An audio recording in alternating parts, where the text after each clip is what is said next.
आप देख रहे हैं इंडिया टाउन न्यूज, भारत की बात। नमस्कार, आप देख रहे हैं इंडिया टाउन न्यूज और मैं हूं आपके साथ हर्षिता। स्वागत है आपका हमारे खास बुलेटिन खबरें मध्य प्रदेश की में, जहां हम आपको मध्य प्रदेश की महत्वपूर्ण खबरों से रूबरू कराएंगे। चलिए बुलेटिन की शुरुआत करते हैं। रतलाम जिले की पिपलोदा तहसील के आजमपुर डोडिया गांव में दूषित पेयजल के कारण कई ग्रामीण बीमार हो गए। गांव में उल्टी, दस्त और बुखार के मामले सामने आने के बाद स्वास्थ्य विभाग में हड़कंप मच गया। सूचना मिलते ही स्वास्थ्य विभाग की टीम तत्काल मौके पर पहुंची। गंभीर बीमार ग्रामीणों को पिपलोदा अस्पताल में भर्ती कराया गया है। स्वास्थ्य विभाग द्वारा गांव में चिकित्सा शिविर लगाया गया है। शिविर में करीब 80 ग्रामीणों का उपचार किया गया। विभाग की टीम ने घर घर जाकर सर्वे भी किया। घटना की जानकारी मिलने पर पिपलोदा तहसीलदार प्रीति साठे सिविल अस्पताल पिपलोदा में भर्ती मरीजों का हाल जानने पहुंची। उन्होंने संबंधित विभाग के अधिकारियों को तत्काल गांव में स्वच्छ पेयजल की आपूर्ति के लिए टैंकर भेजने कहा है। स्वास्थ्य विभाग ने ग्रामीणों से अपील की है कि वे पानी उबाल कर ही पिए। पानी के नमूने जांच के लिए भेजे गए हैं। प्रशासन द्वारा स्थिति पर लगातार निगरानी रखी जा रही है। यहाँ पे पानी की बहुत ज़्यादा खराब हो गया था, कालापन, उसके लिए बीमार भी हुए लोग। बहुत सारों के दस्त और पेट में गड़बड़ी हो रही है। कितने दिन से हो रहा है? 5 दिन हुए।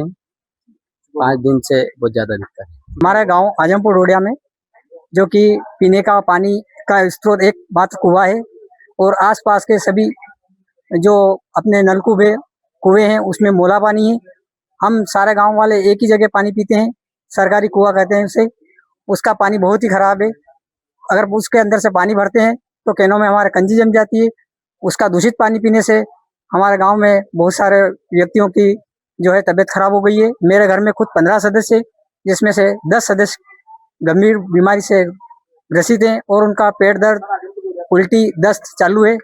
2 दिन पहले उल्टी दस्त से कुछ माइनर केसेस आना स्टार्ट हुए थे, तो हमारी टीम के द्वारा यहाँ पर जो केसेस वगैरह आए हैं उनका प्रॉपर सभी जगह का ट्रीटमेंट स्टार्ट कर दिया था। और जो सीवियर केसेस हैं उनको हमने CSC पिपलोदा रेफर किया हुआ है, जो कि वो भी नॉर्मल, वो भी ठीक है। क्या समस्या है? ये उल्टी, दस्त, खांसी, बुखार पानी की वजह से। हमारे गांव में पानी का कोई निकास नहीं, मतलब पानी की व्यवस्था नहीं। एक कुआं है, उससे सब खींच के लाते। 2010 में उसकी सफाई हुई थी, अब तक उसकी सफाई भी नहीं हुई, कुछ नहीं करा।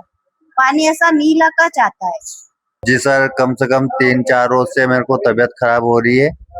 पेट दर्द कर रहा, उल्टी हो रही और खाना खा रहा और सारा बाहर हो रहा है।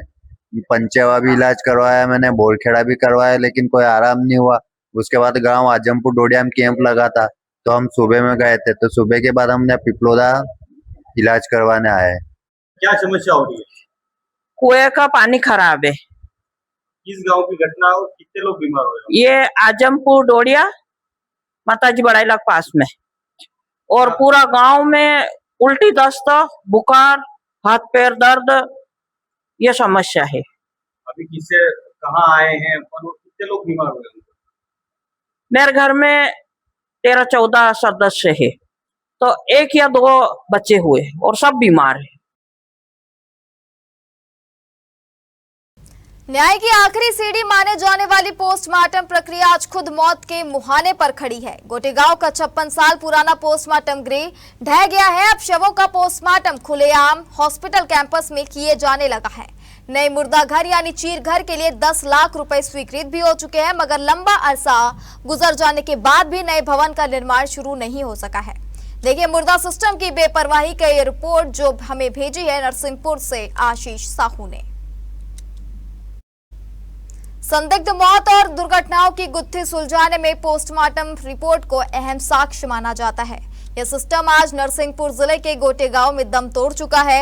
1970 में गोटेगांव में शांति धाम के पास पोस्टमार्टम भवन का निर्माण कराया गया था, लेकिन आज खुद उसी भवन का पोस्टमार्टम हो चुका है।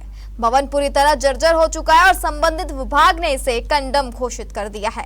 भवन ध्वस्त होने के बाद अब मजबूरी में नगर के बीचों बीच स्थित पुराने शासकीय अस्पताल परिसर में बनी मरचूरी में पोस्टमार्टम कराया जा रहा है। पोस्टमार्टम करने वाले कर्मचारियों को मूलभूत सुविधाओं के अभाव में काम करना पड़ रहा है। अस्पताल आने वाले मरीजों और उनके परिजनों को पोस्टमार्टम की प्रक्रिया के कारण असुविधा का सामना करना पड़ रहा है। स्थानीय मरीजों का कहना है कि अस्पताल परिसर के बीच पोस्टमार्टम ठीक नहीं है। शासन से नया पोस्टमार्टम भवन निर्माण के लिए 10 लाख रुपए स्वीकृत भी राशि किए जा चुके, मगर आज तक निर्माण कार्य शुरू नहीं हो सका है। सवाल उठता है कि राशि स्वीकृत होने के बाद भी फाइल किस किस दफ्तर के चक्कर लगा रही है। अभी विगत 1 साल से हमको पोस्टमार्टम में बहुत दिक्कत आ रही है। हमारा जो पुराना पीएम सेंटर है जो 1960 या 70 में बना था, जो कि अभी जीर्ण शीर्ण हालत में है। ये सर मेरे संज्ञान में आया है कि निर्माणाधीन है। पहले तो इसकी जांच करा लिया कि ये कहाँ से ये पैसा स्वीकृत हुआ है और निर्माण एजेंसी कौन है, इसकी जानकारी प्राप्त कर उसकी अग्रिम कार्रवाई की जाए। जैसे ही मेरे पास जानकारी आई, सहूलत हमने 10 लाख रुपए नगर पालिका को दिए हैं पोस्टमार्टम कराने के लिए। 10 लाख रुपए हमने दिए हैं उनको सौदा जहाँ पर होता है। सर बरसात में पानी चूता है उसमें, तो कर्मचारी लोग आते ही नहीं और वो जर्जर भी है गिरने की कगार पर। तो कर्मचारियों को भी डर लगता है अंदर से पीएम करने, और कई बार पेपरबाजी भी हो गई। रतलाम जिले के जावरा क्षेत्र के दिव्यांग एवं विधवा पेंशन हितग्राहियों को पिछले 4 माह से सामाजिक सुरक्षा पेंशन का भुगतान नहीं होने से गंभीर आर्थिक संकट का सामना करना पड़ रहा है। इस समस्या के समाधान की मांग को लेकर मध्य प्रदेश विकलांग मंच के बैनर तले बड़ी संख्या में दिव्यांगजन एवं हितग्राही जावरा विधानसभा क्षेत्र के विधायक डॉक्टर राजेंद्र पांडे के कार्यालय पहुंचे। प्रतिनिधिमंडल ने विधायक को अपनी समस्याओं से अवगत कराया तथा मुख्यमंत्री डॉक्टर मोहन यादव के नाम ज्ञापन सौंपा। ज्ञापन में बताया गया है कि विगत 4 महीने से दिव्यांग एवं विधवा पेंशन का भुगतान पूरी तरह बंद है। इससे पेंशन पर आश्रित दिव्यांगजनों, विधवाओं, उनके परिवारों के समक्ष आजीविका का गंभीर संकट खड़ा हो गया है। कई बार संबंधित विभागों एवं अधिकारियों के समक्ष समस्या रखने के बावजूद कोई ठोस कदम नहीं निकल पाया। इस ऐसे में पीड़ितों को अपनी मांगों को जनप्रतिनिधि के माध्यम से शासन तक पहुंचाने के लिए मजबूर होना पड़ा। मध्य प्रदेश विकलांग मंच ने ज्ञापन से मांग की कि वर्तमान में राज्य सरकार द्वारा दिव्यांगजनों को दी जा रही 600 प्रति माह की पेंशन वर्तमान महंगाई के दौर में नाकाफी है। संगठन ने इसे बढ़ाकर 3000 रुपए प्रति माह करने की मांग भी की।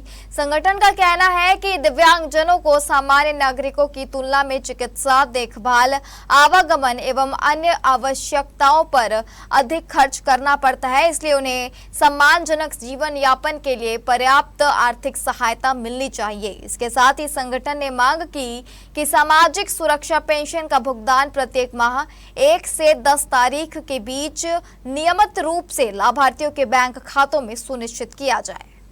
दौरान हमारे दिव्यांग भाई भी आए थे। निश्चित रूप से उनसे मिलकर बहुत उत्साहवर्धन होता है, उनको देख करके प्रोत्साहन होता है कि शरीर में कुछ कमी होने के बावजूद बेहतर से बेहतर के साथ किया जा सके।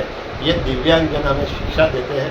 उनकी कुछ कठिनाइयाँ थी, उन कठिनाइयों के बारे में मैंने कार्रवाई किए जाने का उनको विश्वास दिलाया है। और इसी के साथ साथ जितने नाम मेरे पास आ जाते हैं जिनको किसी प्रकार की कोई कठिनाई है, तो शासन की तरफ से व्यवस्था है, मैं स्वेच्छानुदान के माध्यम से भी उनकी मदद किया करता हूँ। तो ऐसे विषयों को लेकर के आए थे, उनके साथ निश्चित रूप से बहुत अच्छा समय मेरा। रतलाम जिले के जावरा से विधायक डॉक्टर राजेंद्र पांडे एवं जिला स्वास्थ्य अधिकारी ने जावरा सिविल अस्पताल का निरीक्षण कर स्वास्थ्य व्यवस्थाओं का जायजा लिया। इस दौरान रोगी कल्याण समिति की बैठक भी आयोजित की गई, जिसमें अस्पताल के विकास एवं मरीजों को बेहतर सुविधाएं उपलब्ध कराने के प्रस्तावों को मंजूरी दी गई। बैठक में पुराने महिला अस्पताल परिसर में डॉक्टरों एवं अन्य स्टाफ के लिए आवासीय क्वार्टर निर्माण, अस्पताल परिसर के बाहरी हिस्से में कई नई दुकानों का निर्माण, ब्लड बैंक की स्टोरेज क्षमता बढ़ाने तथा नए पोस्टमार्टम भवन में अत्याधुनिक डेड बॉडी फ्रीजर की व्यवस्था करने के प्रस्तावों पर सहमति बनी। निरीक्षण के दौरान विधायक डॉक्टर राजेंद्र पांडे ने कहा, उनके प्रयासों से जावरा सिविल अस्पताल में लगातार आधुनिक स्वास्थ्य सुविधाओं का विस्तार किया जाएगा। जावरा में आज विधायक महोदय के साथ रोगी कल्याण समिति की बैठक हुई। उसमें जो पुराने जो एजेंडे थे जिस पे काम करना था वो उन लोग ने कंप्लीट किया।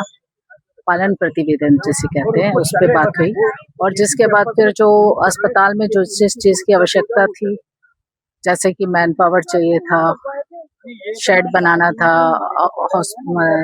ये जो पार्किंग का ठेका वगैरह देना था, इस सारे बारे में चर्चा की गई।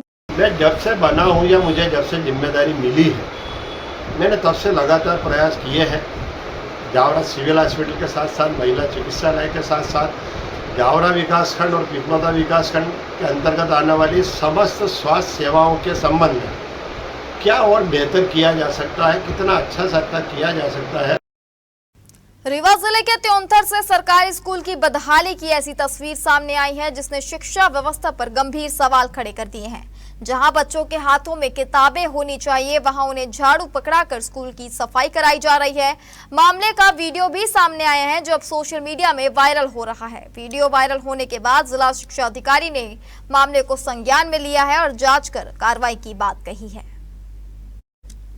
पूरा मामला त्योंथर तहसील के ग्राम पडरी टेढ़ कला की प्राथमिक शाला का है। वायरल वीडियो में मासूम बच्चे स्कूल परिसर में झाड़ू लगाते दिखाई दे रहे हैं। इतना ही नहीं, बच्चे खुद ही टाट पट्टी बिछाकर कक्षा की तैयारी करते हैं और फिर शिक्षकों के आने का इंतजार शुरू होता है। सबसे चौंकाने वाली बात यह है कि वीडियो बनने के दौरान स्कूल में कोई शिक्षक मौजूद नहीं था। बताया जा रहा है कि एक जागरूक ग्रामीण ने इस लापरवाही का वीडियो बनाकर सोशल मीडिया पर वायरल किया और मामला जिला प्रशासन तक पहुंचा। जिलाधिकारी ने स्पष्ट कहा है कि बच्चों से झाड़ू लगवाना पूरी तरह गलत है। उन्होंने जांच के आदेश देते हुए कहा कि जो भी दोषी पाया जाएगा उसके खिलाफ नियमानुसार सख्त कार्रवाई की जाएगी। लेकिन अब बड़ा सवाल यह है कि क्या कार्रवाई सिर्फ जांच तक सीमित रहेगी या फिर बच्चों के भविष्य के साथ खिलवाड़ करने वाले जिम्मेदारों पर वास्तव में कड़ी कार्रवाई होगी। विद्यालय प्राथमिक विद्यालय है, ऐसा टीचर्स को सख्त हिदायत है कि ऐसा किसी बच्चे से झाड़ू लगवाने या किसी भी तरह के शारीरिक रूप से जिसमें ऐसा लगे कि माने अभिभावकों को खराब लगे, ऐसे कोई काम नहीं कराने के लिए निर्देश है। और जिस टीचर ने ऐसा कराया होगा या नियमित रूप से करा रहा होगा उसके खिलाफ मैं एक्शन लूंगा और कारण बताओ सूचना पत्र मैं जारी करूंगा। सनावत तहसीलदार केसिया सिंह सोलंकी, थाना प्रभारी धर्मेंद्र यादव और नगर परिषद सीएमओ राजेंद्र मिश्रा ने सनावत के boys higher secondary school, college और गर्ल्स स्कूल के आसपास संचालित दुकानों में कोटपा एक्ट के तहत छापेमारी की। दुकानों में बड़ी मात्रा में गुटखा पाउच, बीड़ी, सिगरेट बरामद किए गए। बॉयज हायर सेकेंडरी स्कूल के गेट से लगी रमेश की दुकान से 800 रुपए की बीड़ी, सिगरेट, तंबाकू, गुटखा पाउच आदि बरामद हुए। पिंकू कुशवाहा की दुकान से लगभग 1500 रुपए का माल जब्त किया गया। जवाहर मार्ग स्थित कन्याशाला के सामने प्रदीप स्टोर्स, पॉलिटेक्निक कॉलेज के पास 2 दुकानों में भी जब्ती कार्रवाई की गई। पलक हायर सेकेंडरी स्कूल में विद्यार्थियों को नशे से दूरी है जरूरी कार्यक्रम के तहत थाना प्रभारी धर्मेंद्र यादव एवं एसआई हेमलता भूरिया ने विद्यार्थियों को नशे से दूर रहने की सलाह दी। कार्यालय द्वारा चलाए जा रहे नशे से दूरी है जरूरी कार्यक्रम 2.0 के तहत आज तृतीय दिवस था, जिसके तहत हमें निर्धारित लक्ष्य थे कि स्कूल, कॉलेज के 100 मीटर दूरी पर जहां भी अवैध जो गुमटियां हैं जिन पर नशे संबंधी चीज़ें जैसे गुटखा, तंबाकू, सिगरेट इत्यादि बिक रही हैं, विद्यालय से दूरी पे होना चाहिए। इसी कड़ी को निर्धारित करते हुए हम लोग नगर पालिका सीएमओ साहब, तहसीलदार महोदय और पुलिस विभाग सभी ने मिलकर संयुक्त कार्रवाई की और जहां जहां शासकीय बालक उच्चतर माध्यमिक विद्यालय, कन्या विद्यालय, पॉलिटेक्निक कॉलेज और जैसे विद्यालय जहां पे इसकी दुकानें उनके पास में हैं और उन पर गुटखा, तंबाकू, सिगरेट इत्यादि बिक रही थी, उनको जब्त किया गया। बीड़ी होने, सिगरेट होने, बंडल है, पाउच है और बस। कितने का होगा कुल टोटल? 5-6 हज़ार का। 6 हज़ार रुपये का। तो दुकानें खाली हो गई तुम्हारी तो? हाँ। तो ये दुकान आपके यहाँ क्या स्कूल के पास में है? स्कूल के पास में, बाकी किसी ने बोलना भी तो चाहिए एक दिन पहले कि ऐसे ऐसी बात है तो हम हटा दे तो खुद ही। अब तो मेन टाइम में पूरी चीजें भर के ले जा रहा हूँ। तो आपकी दुकान के ऊपर क्या स्कूल के बच्चे भी लेने आते थे ये सब चीजें? नहीं आते थे उधर। अब वक्त हो चुका एक छोटे से ब्रेक का। आप बने रहिए इंडिया टाउन न्यूज के साथ। क्या आप बाल झड़ने से परेशान हैं? अब अपनाइए प्रकृति की शक्ति, पाइए घने चमकदार बाल और खूबसूरत दमकती त्वचा। प्रकृति का वरदान Rukhsana shine herbal beauty combo kit, प्राकृतिक जड़ी बूटियों से तैयार। अब पाइए खूबसूरत चमकते बाल और त्वचा। हर्बल गुणों से भरपूर ये कॉम्बो आपके बालों और त्वचा की देखभाल में मदद करता है। अब उपलब्ध Amazon, फ्लिपकार्ट और नीचे दिए गए लिंक पर अभी ऑर्डर करें और हर्बल केयर का अनुभव लें। शाजापुर जिले में शुक्रवार सुबह आवारा कुत्तों ने एक हिरनी पर हमला कर दिया। कुत्तों ने हिरनी के शरीर की पिछली टांगों का मांस नोचकर उसे बुरी तरह घायल कर दिया है। हिरनी अपने झुंड से जुदा होकर रिहायशी क्षेत्र में पहुंच गई थी। गौरक्षा सेना के कार्यकर्ताओं ने घायल हिरनी की प्राण रक्षा कर ली है। आज करीब 8 बजे ग्रामीण विष्णु नायक और जितेंद्र नायक ने गौरक्षा सेना बरवाल टीम को सूचना की कि कांजा और बरवाल के बाल्टे के पास तार फेंसिंग के बीच बनी खंती में एक मादा हिरण गंभीर घायल अवस्था में पड़ी है। उन्होंने बताया कि मादा हिरण अपने झुंड से अलग हो गई थी, जिसके कारण आवारा कुत्तों ने उस पर हमला कर दिया। हिरण के चिल्लाने की आवाज सुनकर वे मौके पर पहुंचे और पत्थर मारकर कुत्तों को भगाया। सूचना मिलते ही गौरक्षा सेना टीम के अर्जुन राजपूत, राजपाल राजपूत एवं कुलदीप राजपूत तत्काल मौके पर पहुंचे। गोरक्षकों ने गंभीर रूप से घायल हिरनी को खंती से बाहर निकाला और उपचार के लिए पशु चिकित्सालय लेकर गए, जहां पशु चिकित्सक द्वारा उसका उपचार किया गया। इसके बाद वन विभाग के अशोक बघेल को सूचना दी गई। वन विभाग की रेस्क्यू स्पेशल टीम के हरीश पटेल को घायल हिरण की जिम्मेदारी सौंपी गई। धार्मिक नगरी उज्जैन में भगवान जगन्नाथ की रथ यात्रा इस वर्ष ऐतिहासिक और भव्य स्वरूप में निकली। पहली बार इस्कॉन मंदिर द्वारा भगवान जगन्नाथ, बलभद्र और माता सुभद्रा तीनों अलग अलग दिव्य रथों पर विराजमान कर नगर भ्रमण कर निकाले गए। वहीं प्राचीन जगदीश मंदिर से खाती समाज द्वारा भी पारंपरिक रथ यात्रा निकाली गई। हजारों श्रद्धालुओं ने जय घोष के साथ धर्मनगरी को भक्तिमय बना दिया। इस्कॉन मंदिर से निकली रथ यात्रा इस बार विशेष आकर्षण का केंद्र रही। भगवान जगन्नाथ 35 फीट ऊंचे भव्य नंदी घोष रथ, बड़े भाई बलभद्र तालध्वज रथ और माता सुभद्रा दर्प दलन रथ पर विराजमान होकर भक्तों को दर्शन देने निकले। बंगाल के कारीगरों ने जापान से मंगाए गए विशेष धागों और मोतियों से करीब 2.5 लाख रुपए की विशेष पोशाक तैयार की थी। यात्रा इंदिरा नगर से शुरू होकर शहर के प्रमुख मार्गों से निकली। जगह जगह श्रद्धालुओं ने पुष्प वर्षा कर भगवान का स्वागत किया। भजन, कीर्तन, शंखनाद और ढोल नगाड़े हरे कृष्ण के जय घोष से पूरा शहर भक्ति रस में सराबोर नजर आया। वहीं कार्तिक चौक स्थित प्राचीन जगदीश मंदिर से खाती समाज की पारंपरिक रथ यात्रा भी निकाली गई। लगभग 100 वर्ष पुराने लकड़ी के रथ को हजारों श्रद्धालुओं ने खींचकर वर्षों पुरानी परंपरा का निर्वहन किया। दोनों रथ यात्राओं में जनप्रतिनिधियों, सामाजिक एवं धार्मिक संगठनों के प्रतिनिधियों ने भी सहभागिता की। इस्कॉन की रथ यात्रा में नगर निगम अध्यक्ष कलावती यादव सहित कई गणमान्य लोग शामिल हुए, जबकि खाती समाज की रथ यात्रा में प्रदेश कांग्रेस अध्यक्ष जीतू पटवारी भी शामिल हुए। आस्था, संस्कृति और सामाजिक समरसता का यह संगम पूरे शहर में आकर्षण का केंद्र बना रहा। ढोली इस यात्रा की विशेषता है। इस यात्रा की विशेषता मध्य प्रदेश सरकार है, जिसने 101 जगह रथ यात्रा करवाने का पूरा प्रयास किया। संस्कृति विभाग ने, श्री कृष्ण पार्वती न्यास ने और महाराजा विक्रमादित्य पीठ ने। आप देख रहे हैं कि भगवान जगदीश की रथ यात्रा की बड़ी धूम है। ये यात्रा इस्कॉन की है, जो शहर के प्रमुख मार्गों से होते हुए अभी इस्कॉन जाएगी और वहाँ पर विग्रह के रूप में स्थापित होगी। भगवान जगन्नाथ जी की रथ यात्रा धूमधाम से जैसे पुरी में निकल रही है, ऐसे ही उज्जैन में भी 2 रथ यात्राएं निकल रही है। आज हम इस्कॉन की इस भव्य दिव्य यात्रा में, रथ यात्रा में उपस्थित हैं। झाड़ू नहीं लगा है। मेरी ज्वेलर स्वर्ण मंदिर के नाम से सोने चांदी की दुकान है, तो पिछले साल हमने सोने की झाड़ू बनाई थी। 3 साल से अभी ये सोने की झाड़ू से ही हम गुहारा करते हैं भगवान का। मध्य प्रदेश के धार जिले के बोरदा निवासी किसान अरविंद खंडवाल धार में उठाईगिरी का शिकार हो गया। एक बदमाश किसान का नोटों से भरा थैला ले भागा। थैला में किसान के 70,000 रुपए रखे थे। यह रकम सोयाबीन बेचने के एवज में किसान को मिली थी।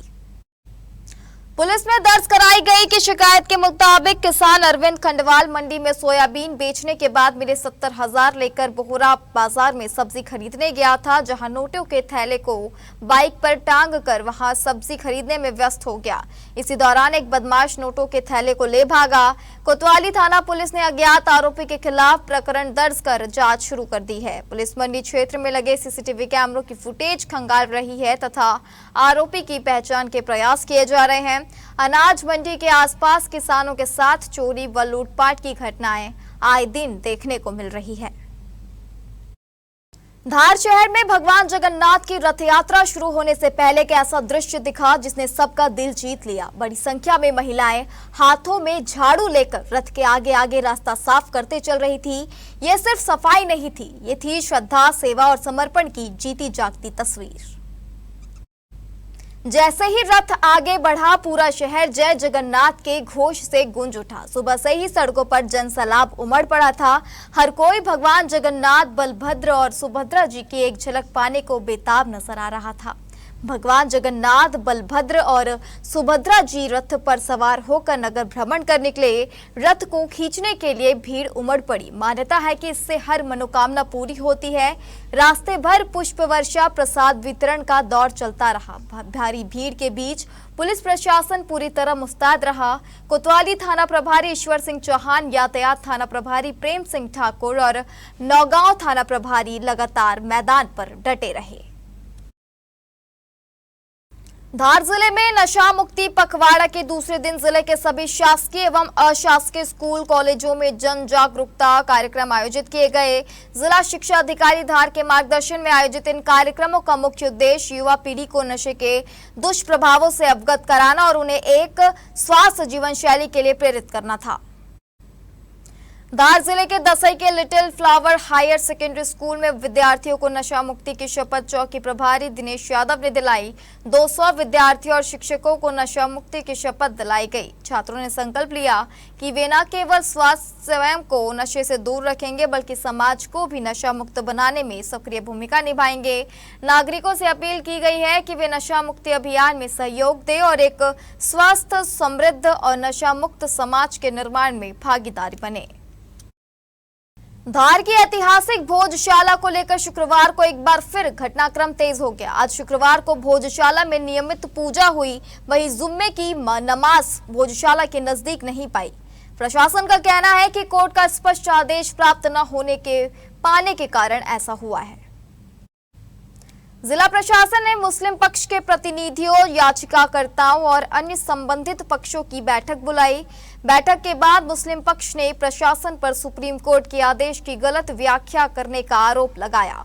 उनका कहना है कि न्यायालय ने भोजशाला परिसर से सटी हुई जगह पर जुम्मे की नमाज की अनुमति देने की बात कही थी, लेकिन प्रशासन ने करीब 2 किलोमीटर दूर वैकल्पिक स्थान चिन्हित कर दिया, जिसे उन्होंने अस्वीकार कर दिया। मुस्लिम पक्ष ने प्रशासन के लिखित आदेश पर आपत्ति दर्ज कराते हुए कहा कि वह इस पूरे मामले को फिर से सुप्रीम कोर्ट के समक्ष रखेगा। वहीं प्रशासन की ओर से शांति और कानून व्यवस्था बनाए रखने की अपील की गई है। सुनिए इस मसले पर किसने क्या कहा है। हाई कोर्ट और सुप्रीम कोर्ट का जो आदेश आया उस दोनों ने स्पष्ट कर दिया है कि भोजशाला माँ सरस्वती का मंदिर है, उसमें जो अवैध नमाज होती थी उसको अवैध घोषित किया है, मतलब अब मस्जिद नहीं है। तो अभी जो आदेश आया है कि भोजशाला परिसर के निकट ओपन स्थान पर, परिसर मतलब 100 मीटर संरक्षित और 300 मीटर आरक्षित, कुल मिला के 300 मीटर के बाहर कहीं भी हो। तो भाई 1935 में जो नमाज चालू हुई थी उसके बदले में 42 में धार के राजा ने इनको बख्ता और मागे पर एक मस्जिद बना के दे चुके इस नमाज के बदले में। जो माननीय सर्वोच्च न्यायालय का जो आदेश आया है उस आदेश के अनुरूप जो है उसको इम्प्लीमेंटेशन कराने के लिए जो आवश्यक तैयारियां की जा रही हैं। सर माना जाए कि आज नमाज पढ़वाएंगे। बेसिकली जो आदेश है, आदेश में जो भी तथ्य वर्णित हैं उन सब तथ्य जो वर्णित है उनके हिसाब से जो है जो उचित व्यवस्थाएं होंगी, उचित व्यवस्थाएं उसमें की जाएंगी। सर कौन सा स्थान रहेगा? जगह चिन्हित करी, आज 1 बजे से नमाज होगी या नहीं? अभी हमने जो है अपनी एक जो इंटरनल मीटिंग की है उसमें सभी जो हमारे एक टीम हमने गठित की है जो कि हमें इस जो जो माननीय न्यायालय के जो निर्देश है उसके संदर्भ में हमें जानकारी जो स्थान के बारे में जानकारी देगी, तो उसके हिसाब से फिर हम आगे की कार्रवाई इसमें सुनिश्चित कराएंगे। देखिए, सर्वोच्च न्यायालय, माननीय सर्वोच्च न्यायालय का जो आदेश आया था उसके परिपालन में आज डिस्ट्रिक्ट एडमिनिस्ट्रेशन ने हमें यहाँ बुलाया था। हम समाज के सभी वरिष्ठ जिम्मेदार नागरिक और जनप्रतिनिधि यहाँ शामिल हुए थे। सभी पिटिशनर, इंटर पिटिशनर और सब लोग यहाँ आए थे, इंटरवीनर, और प्रशासन ने उनकी बात रखी, हमसे कुछ सजेशन मांगा, हमने हमारी बात रखी। और चूँकि सर्वोच्च न्यायालय ने ऑर्डर में स्पष्ट शब्दों में लिखा है कि प्रीमाइसेस से सटी हुई जगह पर आप इनको नमाज की प्रैक्टिस के लिए मौका दीजिए, तो हम यहाँ इसीलिए, और उसमें एक लाइन में ये भी ऑर्डर में लिखा है कि चूँकि जो ये अंतरिम राहत है इसका कोई भी असर मेन केस पर नहीं हुआ, इसलिए हम लोग हाजिर हुए थे कि ठीक है, कम से कम हमारी नमाज शुरू तो हो जाए, हमारी जगह पर शुरू हो जाए, जो अभी तक हमें नहीं पढ़ने दी जा रही है। लेकिन कहीं ना कहीं एडमिनिस्ट्रेशन ने हमारे साथ फिर से धोखाधड़ी की है और हमें 3 घंटे यहाँ 12:30 से 3 बजे तक बिठा रखा, और 3 बजे बाद हमारे हाथ में एक लिखित में ऑर्डर दे दिया कि आपको 2 किलोमीटर दूर, प्रीमाइसेस से लगभग 2 किलोमीटर दूर, वहाँ नमाज की प्रैक्टिस के लिए हम जगह दे रहे हैं, चिन्हित कर रहे हैं, आप लोग वहाँ जाकर पढ़िए। देखिए, भोजशाला की स्थिति जो 15 मई के बाद जो स्थिति बनी थी कि प्रतिदिन पूजा हो रही है, सुबह शाम आरती हो रही है, दिन भर भक्त लोग आ रहे हैं, दर्शन कर रहे हैं।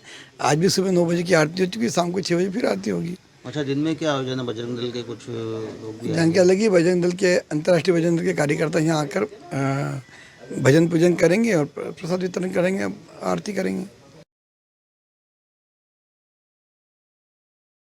हमारे खास बुलेटिन खबरें मध्य प्रदेश की में फिलहाल इतना ही। आप बने रहिए इंडिया टाउन न्यूज के साथ। नमस्कार। आप देख रहे हैं इंडिया टाउन न्यूज, भारत की बात।